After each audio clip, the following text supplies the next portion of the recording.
Hi, கியாஸ் கிச்சன்லேருந்து தண்டவாளக்கல்லோட இன்ஸ்ட்ரக்ஷன் வீடியோங்க. உங்களுக்கு கல் வந்ததுக்கப்புறம் நீங்கள் என்னெல்லாம் பண்ணணும். வீட்டுக்கு கல் உங்களுக்கு வந்துடுச்சு, கையில் வாங்கிட்டீங்க.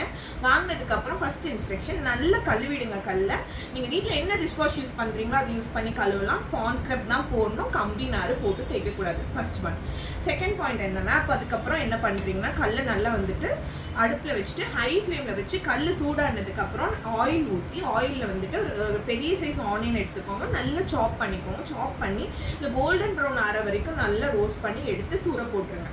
தூர போட்டதுக்கப்புறம் இப்போ கல்லில் வந்துட்டு யூ கேன் ஸ்டார்ட் வித் தோசாவை ஊற்ற ஆரம்பிக்கலாம். ஃபஸ்ட்டு தோசை இல்லைனாலும் ரெண்டாவது தோசை உங்களுக்கு பேப்பர் ரோஸ்டடாக கண்டிப்பாக வரும். அதனால தான் இதோட பேர் பேப்பர் ரோஸ்ட் தவா.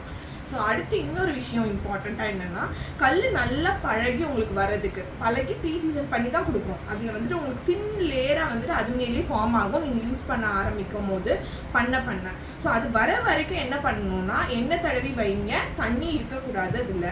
ஸோ இந்த மூணையும் கண்டிப்பாக பண்ணிட்டு வாங்க. தோசைக்கல் செமையாக இருக்கும், தோசையும் சூப்பராக வரும். வீட்டில் எல்லாரும் உங்களை அப்ரிஷியேட் பண்ணுவாங்க. தேங்க்யூ.